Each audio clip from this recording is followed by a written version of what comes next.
Salam Bapak Ibu.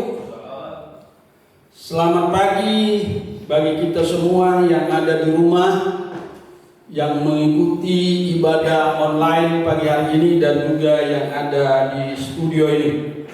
Nah, Bapak Ibu kekasih dalam Kristus Yesus, tema khotbah kita hari ini adalah new normal, tatanan normal. Kita lihat saudara-saudara, pemerintah menganjurkan kita memasuki new normal di era COVID-19 ini. Nah, kita lihat pendahuluan. Bapak Ibu kekasih dalam Kristus Yesus, dunia telah berubah dengan cepat.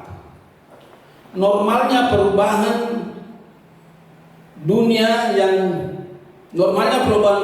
terjadi di sebuah peradaban membutuhkan waktu 4-5 tahun. Tetapi sekarang hanya dibutuhkan 2-3 bulan. Dan semuanya berubah begitu cepat.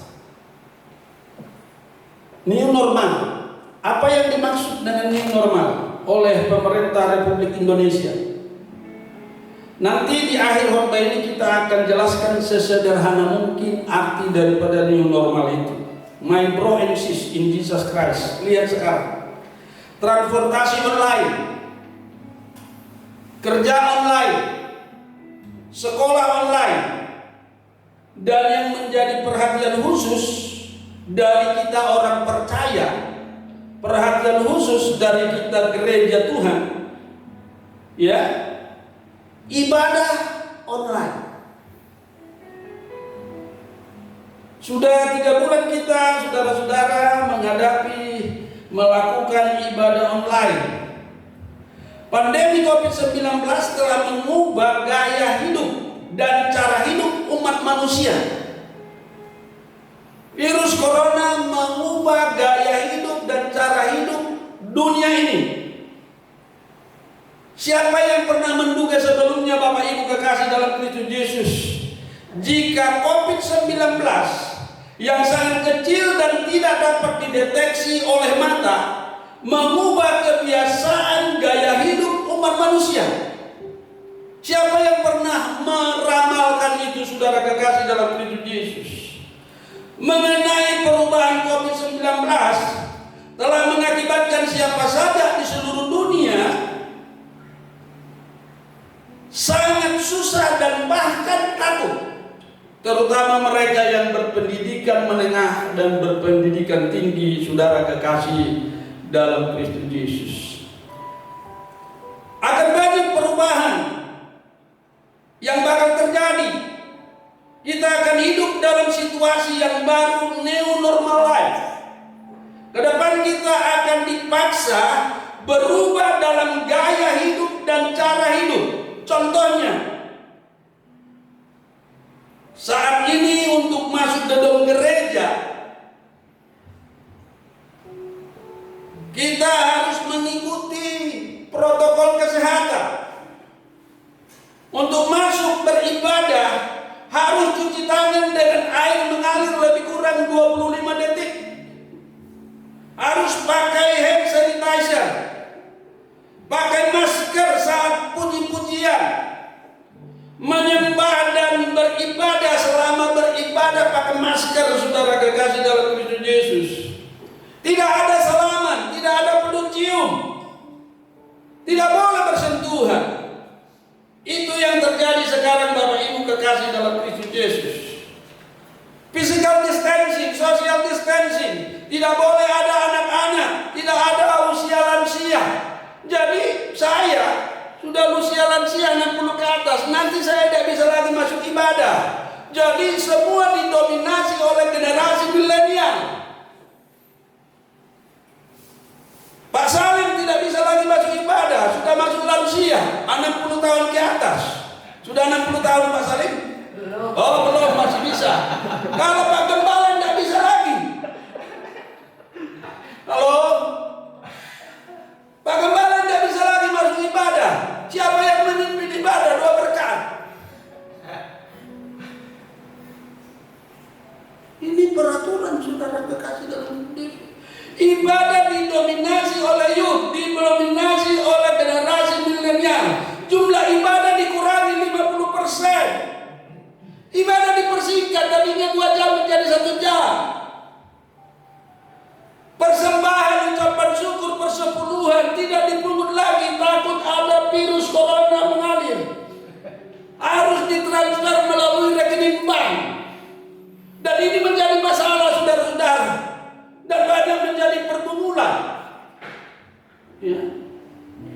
Kita bahkan akan lupa untuk mentransfer ke bank. Ini menjadi masalah, saudara kekasih dalam Kristus. Tidak ada lagi persembahan. Tidak diedarkan lagi. Harus transfer melalui rekening bank saudara kekasih dalam Kristus Yesus. Habis ibadah langsung pulang. Tanpa salaman, cukup dengan senyum. Kemudian saudara-saudara, semua berlaku bagi jemaat gereja, termasuk para pelayan. Habis ibadah langsung pulang. Sebelum ibadah dan sesudah ibadah, ruangan ibadah harus disteril, kemudian ditutup sampai ibadah berikutnya.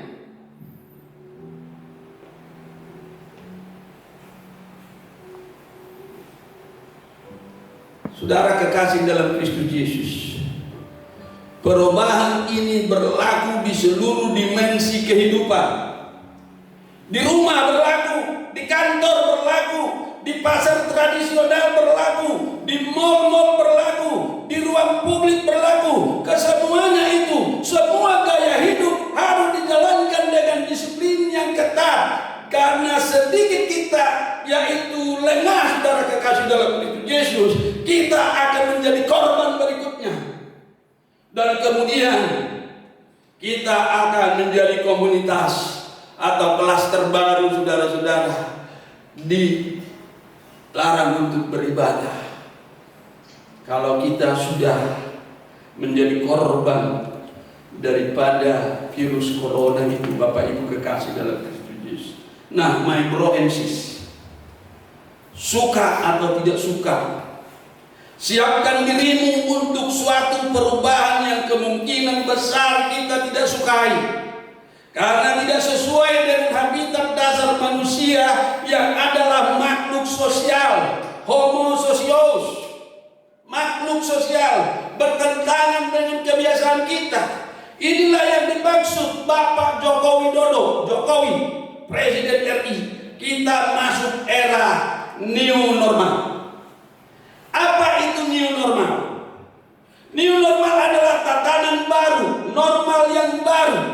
New normal adalah sebuah paradigma shift, pergeseran paradigma, perubahan cara berpikir, dan perubahan tentang cara berperilaku. Ada kebiasaan-kebiasaan baru yang dibiasakan, yang mana sebelumnya tidak pernah kita lakukan. Itulah yang dimaksud dengan new normal. Contohnya pakai masker setiap keluar rumah, physical distance, social distance, bekerja, belajar, beraktivitas secara virtual online, lebih sering cuci tangan dan basuh kaki. Itu yang akan kita lakukan 4-5 tahun ke depan. Kemungkinan kita semua akan kembali kepada budaya Yahudi. Tahu saudara budaya Yahudi? Di depan setiap rumah ada tempayan berisi air. Tidak boleh masuk ke rumah sebelum dia cuci tangan dan basuh kaki. Ini akan terjadi di seluruh dunia 4-5 tahun ke depan. Dan yang paling menarik untuk generasi muda, jangan dulu menikah. Tidak ada, yaitu saudara-saudara pestanya. Tidak ada, ya, pesta di hotel saudara-saudara. Ditunda dulu menikah. Peter, resepsi pernikahan, ya, 2-3 tahun ke depan ditunda dulu. Menikah boleh, hanya keluarga yang hadir, tapi yakin biaya ringan. Tidak ada gaya pesta. Nah, ini saudara-saudara akan terjadi di tengah-tengah gereja Tuhan. Ya, nggak ada lagi resepsi pernikahan, saudara-saudara kekasih dalam Kristus Yesus. Saudara tahu di Thailand Ada resepsi pernikahan lagi viral, jadi semua datang, tapi jarak 1 meter 1 meter, kasih angpau, terus kasih rantang 5 rantang pulang. Kasih angpau, kasih rantang 5 rantang pulang. Jadi yang laku, yang beruntung toko rantang. Itu di Thailand menikah.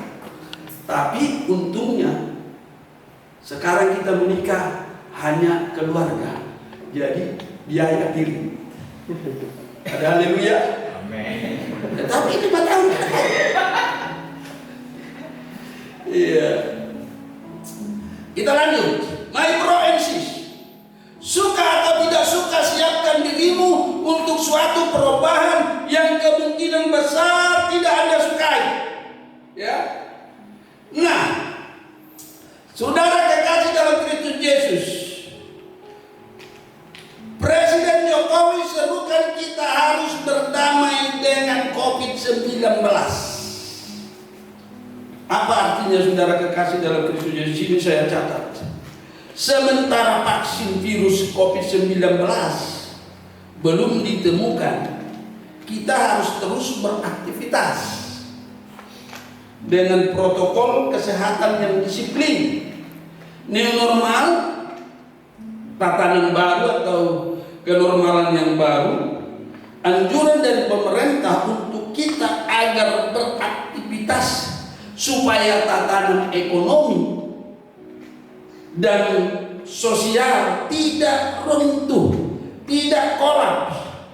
Virus COVID-19 masih ada di mana-mana. Kita tidak mencegahnya dengan lockdown, PSBB, tetapi kita terus berdampingan dengan disiplin protokol kesehatan dengan virus corona itu, saudara kekasih dalam Kristus. Jadi maksud Jokowi, saudara kekasih, maksudnya kita harus berjuang, berusaha dengan disiplin agar kita tidak terkena COVID-19. Kita harus sehat jasmani dan sehat rohani. Katakan amin. Jadi kita berdampingan dengan virus itu. Tetapi kita harus disiplin, sehat jasmani, sehat rohani. Makanan yang bergizi, 4 sehat, 5 sempurna. Sebab sebagai orang percaya, kita harus merawat tubuh kita dengan baik dan hati-hati.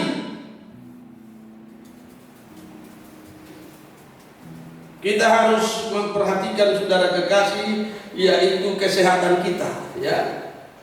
Jadi sehat jasmani, sehat rohani. Seperti Rasul Yohanes katakan dalam 3 Yohanes 1 ayat 2 sampai 4. Saya akan baca ayat firman Tuhan. Jangan nanti Bapak Ibu katakan saya berkhotbah tidak ada firman Tuhan. Ya, tidak ada ayatnya, ya. Saya bacakan 3 Yohanes 1 ayat 2 sampai 4. Saudaraku yang kekasih, aku berdoa, kata Paulus, semoga engkau baik-baik saja dan sehat-sehat. Jadi didoakan semua jemaat supaya baik-baik dan sehat dan rohani dalam segala sesuatu, sama seperti jiwamu baik-baik saja. Jadi jiwa kita pun harus sehat. Katakan amin. Jadi untuk menghadapi virus corona itu, saudara-saudara, kita harus memiliki imun yang kuat. Kita harus memiliki jasmani dan rohani yang sehat. Ayat 3, sebab aku sangat bersuka cita ketika beberapa saudara datang dan memberi kesaksian tentang hidupmu dalam kebenaran, sebab memang engkau hidup dalam kebenaran. Bagiku tidak ada sukacita yang lebih besar daripada mendengar bahwa anak-anakku hidup dalam kebenaran. Jadi saudara kekasih dalam Kristus Yesus, Bapak Gembala juga sangat bersukacita kalau kita hidup di dalam kebenaran. Jangan lengah walaupun kita hanya ibadah online. Katakan amin. Jangan pernah lengah, saudara kekasih dalam Kristus Yesus. Untuk kita dapat bertahan hidup di era new normal ini, kita harus sehat jasmani dan jiwani. Yang pertama, Kedua, kita harus setia beribadah kepada Tuhan Allah kita. Jangan karena kita online saudara tidak mengikuti ibadah. Karena kita belum tahu sampai kapan kita bisa beribadah di dalam gedung ibadah kita. Kita harus setia beribadah kepada Tuhan. Jangan pernah lalai walaupun ibadahnya live streaming. Tetap setia mengikutinya, katakan amin. Kita harus sempurna ibadah kita. Ibadah yang sempurna itu apa? Yaitu mempersembahkan tubuh kita kepada Tuhan sebagai korban yang hidup berkenan kepadanya. Yaitu Roma pasal 12 ayat 1. Itu ibadah yang sempurna, saudara kekasih. Ibadah yang murni. Kita mengunjungi yatim piatu, mengunjungi janda-janda, mengunjungi orang-orang yang berkekurangan. Di dalamnya Yakobus 1 ayat 27, saudara kekasih dalam Kristus Yesus. Bapak Ibu, kesempatan yang ada kita pergunakan. Walaupun kita ibadah online, jangan sampai lalai. Kita hanya 2 kali seminggu, pagi dan malam. Ya, saya lihat malam kurang penggemarnya. Tidak tahu pagi, saya tidak bisa kontrol ikut atau ya, malam kurang. Hanya 2 kali seminggu, pagi dan malam. Jadi waktu yang ada ini kita pergunakan. Jangan sampai iman kita lemah. Ya, faithful to the end moto kita. Halo, setia sampai akhir, saudara-saudara kekasih dalam Kristus. Walaupun kita malam melalui Zoom, kita ikuti saudara-saudara kekasih, karena melalui Zoom itulah kita melihat rekan-rekan kita di rumahnya. Ya, pakai laptop supaya bisa 25 orang gambar kelihatan. Ya, kalau pakai HP hanya 4 sampai 5 orang. Ya, tapi laptop, anak-anakmu pasti punya laptop. Pakai laptop saya bisa lihat 25 orang yang ikut. Yang lainnya tidak bisa kelihatan, tapi lebih daripada 25 banyak saudara-saudara bisa ikut di dalam ibadah live itu, saudara-saudara. Nah, kita akan tutup khotbah. Kemungkinan 2 sampai 5 tahun ke depan kita akan tetap menerapkan protokol kesehatan pencegah penyebaran COVID-19 dan dengan gaya hidup yang kita jalani saat ini. Doa kami sebagai pemimpin jemaat, semua kita orang percaya, ikutilah perubahan dunia yang begitu cepat ini. Jangan pernah anggap remeh dengan virus yang sangat kecil itu. Waspadalah, waspadalah. Tetap setia melakukan kewajiban dan tanggung jawab kita sebagai orang percaya. Mari semua jemaat Tuhan, berubahlah oleh pembaharuan akal budimu, sehingga pola pikir kita dapat mengikuti dan mengerti pikiran dan kehendak Allah. Jadi berubah akal budi kita, saudara kekasih. Rasul Paulus mengatakan, akal budi manusia diberi kemampuan. Akal budi saudara diberi kemampuan untuk mengerti rencana Allah. Tentu akal budi yang sudah dibaharui oleh Roh Kudus. Bapak Ibu kekasih dalam Kristus Yesus, firman Tuhan yang sedikit ini akan mendorong kita untuk kita tetap setia kepada Tuhan. Kita buka Alkitab kita, ayat kunci Roma 12 ayat 2, demikian bunyinya.